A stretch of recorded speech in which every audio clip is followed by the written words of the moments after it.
بادشاہ اکبر نے اپنے دربار میں ایک بہت بڑی دعوت کی۔ اس دعوت میں اس نے اپنے خاص لوگوں کو بلایا۔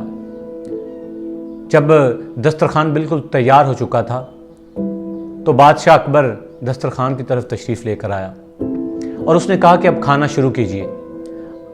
دسترخوان میں بہت خوبصورت کھانے پڑے تھے، بہت لذیذ کھانے پڑے تھے، بہت بہترین کھانے تھے۔ سب لوگوں نے کھانا سٹارٹ کر دیا۔ آخر دربار بھی بادشاہ اکبر کا تھا اور بادشاہ یہی کوشش کرتے تھے کہ وہ بہترین سے بہترین کھانا اپنے مہمانوں کو پیش کریں۔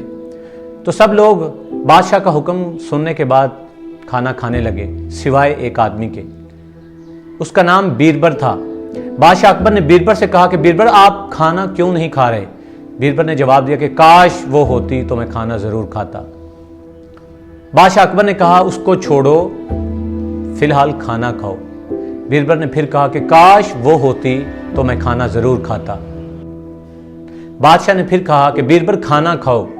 بیربل نے کہا کہ کاش وہ ہوتی تو میں کھانا ضرور کھاتا۔ بادشاہ اکبر نے کہا کہ اچھا بتاؤ کیا چیز ہوتی تو تم کھانا کھاتے، میں وہ تمہارے لیے لے کر آؤں گا۔ بیربل نے کہا کاش مجھے بھوک ہوتی تو میں کھانا ضرور کھاتا۔ یہ بات سننے کے بعد بادشاہ خاموش ہو گیا، کیونکہ بادشاہ اچھا کھانا تو دے سکتا تھا لیکن بھوک نہیں دے سکتا تھا۔ بھائی صاحب، اگر ہمیں بھوک نہیں تو کتنا ہی بہترین کھانا ہمارے آگے کیوں نہ پڑا ہو، کتنا ہی اچھا اور لذیذ کھانا کیوں نہ ہو، کتنا ہی بہترین کھانا کیوں نہ ہو ہمارے سامنے، ہم کھانے کو نہیں کھا سکتے کیونکہ ہمیں بھوک نہیں ہے۔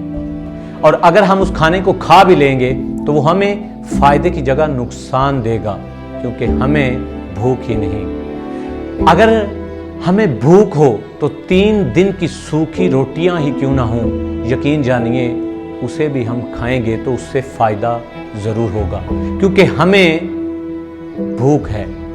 کھانا کھانے کے لیے بھوک کا ہونا ضروری ہے۔ اگر جس انسان کو پیاس نہ ہو، اس کے پاس بہتا ہوا سمندر بھی اس کے لیے کوئی فائدہ مند نہیں ہوتا، اور اگر کسی انسان کو بہت پیاس ہو تو کنویں سے نکلنے والا ایک گھونٹ پانی بھی اس کے لیے بہت فائدہ مند ثابت ہوتا ہے۔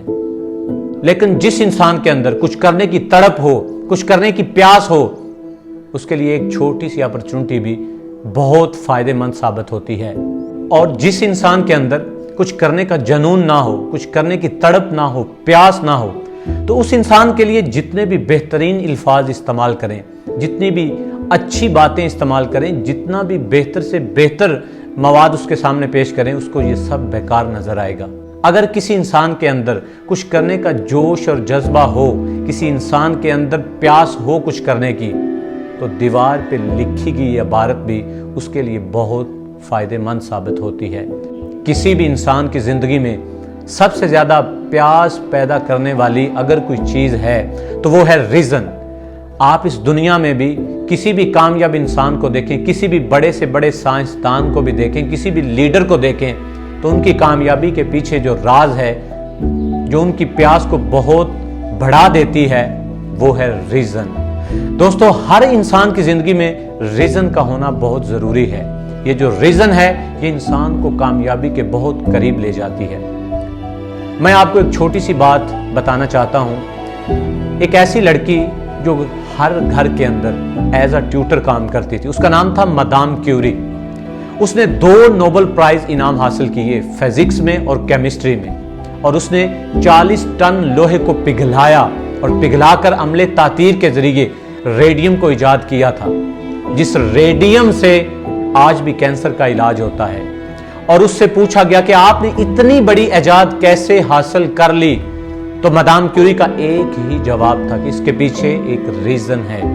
اگر پولینڈ کا ایک امیر ترین گھر میری انسلٹ نہ کرتا، مجھے بے عزت نہ کرتا، تو میں کبھی بھی آج ریڈیم کو ایجاد نہ کرتی۔ یاد رکھیے، اگر اس دنیا میں آپ کی کوئی انسلٹ کرے، اگر آپ کو آپ کی کوئی حیثیت بتائے، اگر آپ کو آپ کی کوئی اوقات دکھائے، تو اس سے لڑنے کی بجائے آپ کو خود سے لڑنا چاہیے، کیونکہ وہ آپ کو آپ کا آئینہ دکھا رہا ہے، یعنی آپ کو سچ بتا رہا ہے کہ آپ کی حیثیت کیا ہے، آپ کی اوقات کیا ہے۔ اب یہ آپ پہ ڈیپینڈ کرتا ہے کہ آپ کسی کی گئی انسلٹ کو, کسی کی گئی بیزتی کو مدام کیوری کی طرح ایک ریزن بناتے ہیں یا اس انسان کی باتوں کو کمر پہ لاد لیتے ہیں.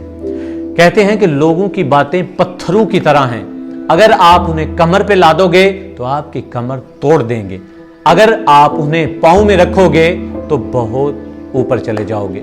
آپ زندگی میں چھوٹی سے چھوٹی اپرچونٹی سے بھی بہت فائدہ حاصل کر سکتے ہیں, لیکن آپ کے اندر اس کام کو کرنے کی پیاس ہونی چاہیے.